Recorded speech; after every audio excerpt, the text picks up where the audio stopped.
তিনটি পদ্ধতিতে আমরা শুকরিয়া আদায় করব। এক নম্বর, বিল কলবি, অন্তর দ্বারা উপলব্ধি করে, অন্তরটাকে পরিশোধন করে, অন্তরটাকে একমাত্র আল্লাহর জন্য খালি করে দেব। দুনিয়ার যাবতীয় বস্তু, মোহ, মায়া, মমতা, ক্ষমতার লোভ, সম্পদের লোভ, যশ প্রতিপত্তির লোভ, সব কিছু অন্তর থেকে বের করে দেব। অন্তরটাকে খালি করব, মুক্ত করব একমাত্র আল্লাহর জন্যে। অতঃপর ওই পবিত্র অন্তর থেকে দৃপ্ত কণ্ঠে আল্লাহর জন্য শুকরিয়া আদায় করব।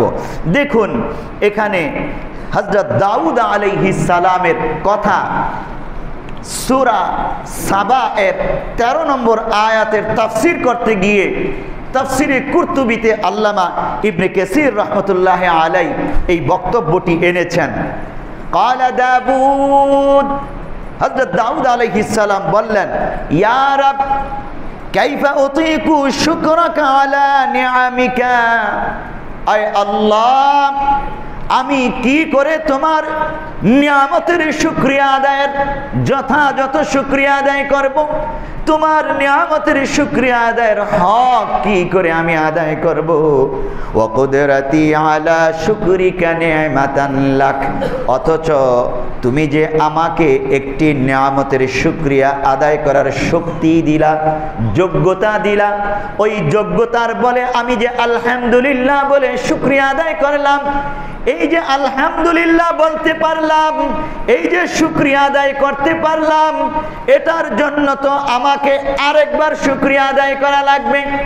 আয় আল্লাহ, দ্বিতীয়বার যখন তুমি আমাকে শুকরিয়া আদায় করার শক্তি দিলা, যোগ্যতা দিলা, ওটার জন্য তো আমাকে তৃতীয়বার শুকরিয়া আদায় করা লাগবে। তৃতীয়বার যখন শুকরিয়া আদায় করার যোগ্যতা তুমি আমাকে দিলা, ওটার জন্য চতুর্থবার আদায় করা লাগবে। আয় আল্লাহ, প্রত্যেকটাই তো তোমার নিয়ামত, নিয়ামতের শুকরিয়া আদায় করতে পারাও তো একটা নিয়ামত। তাহলে আমি কি করে তোমার নিয়ামতের শুকরিয়া আদায় করব? আমার পক্ষে তো কখনোই তোমার নিয়ামতের শুকরিয়া আদায় করা, হক আদায় করা সম্ভব হবে না। আয় আল্লাহ, আমি কি করে তোমার নিয়ামতের শুকরিয়া আদায় করব? ক্বালা তাআলা, আল্লাহ রাব্বুল আলামিন তখন জবাব দেন, হযরত দাউদ আলাইহিস সালামের অন্তরের এই অনুভূতি, তার অন্তরের মধ্যে আল্লাহ তাআলার জন্য নিয়ামতের শুকরিয়া আদায়ের যে অনুভূতি জাগ্রত হয়েছে, এটা দেখে আল্লাহ তাআলা বললেন, ক্বালা তাআলা আল-আন ক্বাদ শাকারতা ইয়া দাউদ, হে দাউদ এখন তুমি প্রকৃত শুকরিয়া আদায় করেছো, শুকরিয়া আদায়ের হক আদায় করেছ। মুখে শুধু আলহামদুলিল্লাহ বললাম, কর্মকাণ্ডে শুধু প্রকাশ করলাম, ওটা তো শুকরিয়া ঠিক আছে, কিন্তু তোমার অন্তরে যে এই অনুভূতি জাগ্রত হয়েছে, মহান আল্লাহ তাআলার নিয়ামত তো শেষ না। ওয়া ইন তাউদ্দু নি'মাতাল্লাহি লা তুহসুহা, তুমি যদি আল্লাহর নিয়ামত গণনা করতে থাকো, গণনা করে শেষ করতে পারবে না। ও দাউদ, তোমার অন্তরে এই যে অনুভূতি জাগ্রত হয়েছে, আল্লাহর নিয়ামতের শুকরিয়া আদায় করে শেষ করা যাবে না, কিন্তু আমার দায়িত্ব শুকরিয়া আদায় করতেই থাকবো, করতেই থাকবো। যতক্ষণ নিঃশ্বাস থাকে আমি আমার দায়িত্ব পালন করেই যাব, পালন করেই যাব। মহান রবকে কখনো নাখোশ করব না, মহান রবের জন্য শুধু শুকরিয়া আদায় করেই যাব। ও দাউদ, এটাই হলো তোমার প্রকৃত শুকরিয়া আদায়, এবং এই পদ্ধতিতেই শুকরিয়ার হক আদায় করা সম্ভব। তাহলে আল্লাহ তাআলা দাউদ আলাইহিস সালামের মাধ্যমে আমাদেরকে সাজেস্ট করলেন, রাস্তা দেখালেন, যে তোমরা যারা অন্যায় করেছ, কাউকে অন্যায়ভাবে বন্দী করেছ, তুমি নিয়ামতের শুকরিয়া আদায় করতে চাও, আল্লাহ তাআলা তোমাকে এই ক্ষমতা দিয়েছে, কাউকে মুক্তি করে দিতে পারো, আবার কাউকে বন্দী করতে পারো।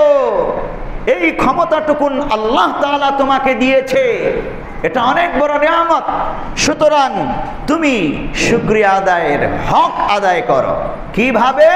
হযরত দাউদ আলাইহিস সালাম করেছেন যেভাবে, যে আয় আল্লাহ, তোমার নিয়ামতের শুকরিয়া আদায় করা তো আমি বান্দার পক্ষে সম্ভব না, ক্ষুদ্র বান্দার পক্ষে, তবে আমার দায়িত্ব আমি পালন করেই যাব মৃত্যুর আগ পর্যন্ত।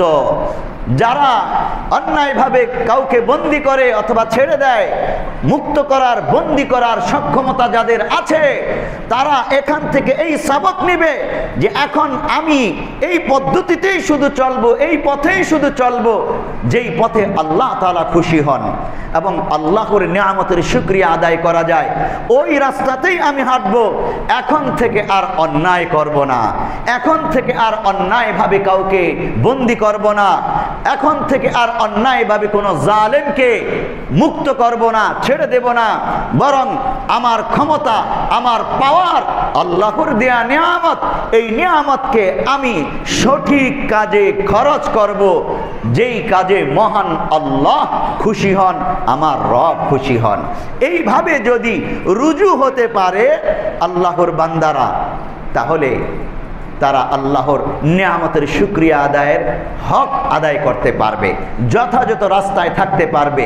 মৃত্যুর আগ পর্যন্ত যদি এইভাবে আল্লাহকে সন্তুষ্ট করার কাজেই লিপ্ত থাকে, তওবা করে, অতীত গুনাহ থেকে তওবা করে যে আর কখনোই এই ভুলগুলো করব না, এই অন্যায়গুলো করব না, তো মহান আল্লাহ তাআলা তার নিয়ামতকে, ক্ষমতার নিয়ামতকে আরো বাড়িয়ে দেবেন।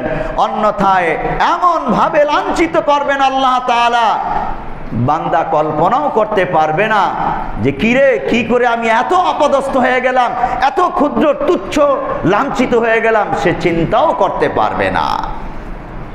ফাআন্না তুফাকুন, শব্দে শব্দে মহান আল্লাহ আমাদেরকে স্মরণ করিয়ে দিয়েছেন। প্যারে হাজিরিন, 2 নম্বর ওয়াবিল লিসান, জবানের মাধ্যমে। অন্তর তো সেই উপলব্ধি আনবই, অন্তর দ্বারা তওবা করব, অন্তরকে খাটাবো আল্লাহর জন্য, অন্তরটাকে মুক্ত করে দেব দুনিয়ার মোহ মায়া মমতা লোভ লালসা সম্পত্তি ক্ষমতা সব কিছু থেকে মুক্ত করে আল্লাহর জন্য অন্তরকে প্রস্তুত করব, এবং অন্তর দ্বারাই প্রথম উপলব্ধি করব অন্তরকে প্রস্তুত করে। ঠিক তেমনি করে যেই সকল বান্দারা মুক্তি লাভ করেছে এবং ভালোবাসে ওই বান্দাদেরকে আলহামদুলিল্লাহ বলেছে, তাদের অন্তরটাকেও পরিপূর্ণভাবে আল্লাহর জন্য প্রস্তুত করে দিতে হবে। হযরত দাউদ আলাইহিস সালাম যেমন প্রস্তুত করেছিলেন, তাহলে উভয় পক্ষ থেকেই নিয়ামতের শুকরিয়া আদায়ের রাস্তায় আমরা হাঁটতে পারবো। হ্যাঁ, যারা হাঁটবে তারাই সফল।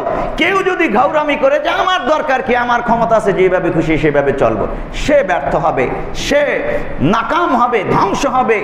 আল্লাহ তাআলা তাকে কখনোই ভালোবাসবেন না। আমাদের দায়িত্ব, আমরা আল্লাহর ভালোবাসার পাত্র হব নাকি আল্লাহ তাআলার গজবের পাত্র হব, এটা আমাদের দায়িত্ব।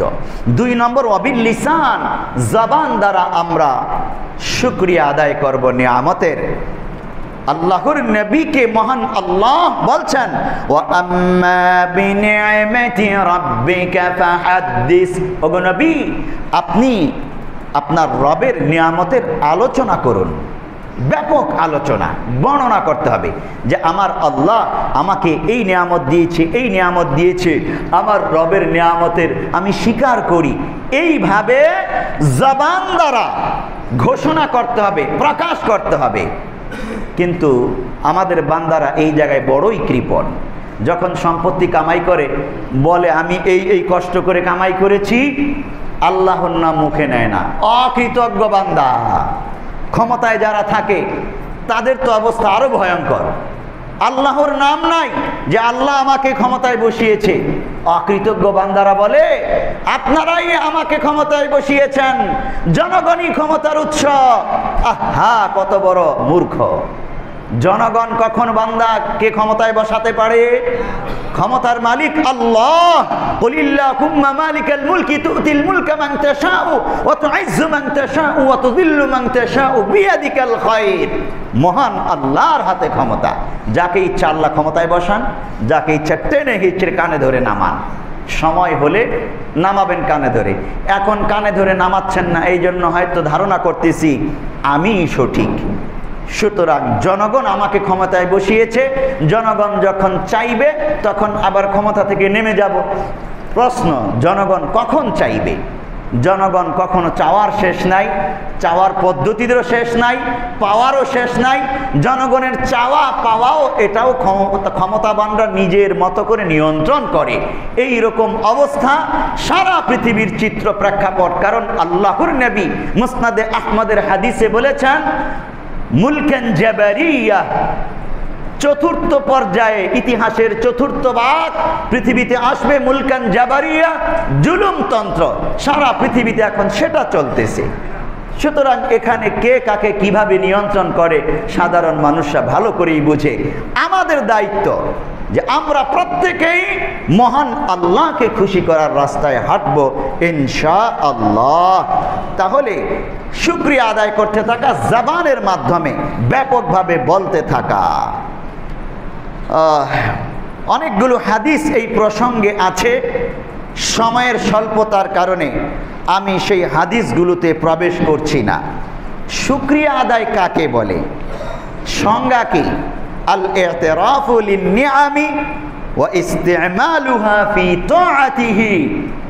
শুকরিয়া আদায় বলতে বুঝায় আল ইতিরাফু লিন-নিআমি, আল্লাহ তাআলার নিয়ামত রাজির স্বীকার করা, মুখে, আলোচনায়, কর্মকাণ্ডে ব্যাপকভাবে প্রকাশ করা। আর ওয়া ইসতিমালুহা ফি তাআতিহি, আর এই শুকরিয়ার নিয়ামতগুলো আল্লাহর আনুগত্যেই খরচ করা। যা যা দিয়েছেন, দেখার শক্তি, বলার শক্তি, ধরার শক্তি, এমন করে বিচার করার শক্তি, ক্ষমতার শক্তি, আইন বানানোর শক্তি, টাকা পয়সার শক্তি, চেয়ারের শক্তি, যা কিছু দিয়েছেন নিয়ামত আল্লাহ, এগুলোকে ফি তাআতিহি, ইসতিমালুহা ফি তাআতিহি, আল্লাহর আনুগত্যেই খরচ করা, এটাকে বলা হয় শুকরিয়া আদায়। এখন এই সংজ্ঞার আলোকে আমি দিলাওয়ার বিন গাজী শুকরিয়া আদায় করছি কিনা আমাকে আমি জিজ্ঞাসা করব, আপনাকে আপনি জিজ্ঞাসা করবেন, প্রধানমন্ত্রীকে প্রধানমন্ত্রী জিজ্ঞাসা করবেন। এটাই আমাদের দায়িত্ব, কর্তব্য। 3 নম্বর, সংক্ষেপে বলছি, 3 নম্বর পদ্ধতি শুকরিয়া আদায়ের, ওয়াবিল জাওয়ারিহি, অঙ্গ প্রত্যঙ্গের মাধ্যমে। আমার অঙ্গ প্রত্যঙ্গ আমি সঞ্চালন করছি কোন কাজে, কিসের ভিত্তিতে, কোন দিকে আমার পা আমি ধাবিত করছি, আমার আমলটা আমি কি করছি, এটা হলো মুখ্য বিষয়। এই আমলের মাধ্যমে, অঙ্গ প্রত্যঙ্গের মাধ্যমে আল্লাহর নিয়ামতের শুকরিয়া আদায় করা, এটা হলো তৃতীয় পদ্ধতি।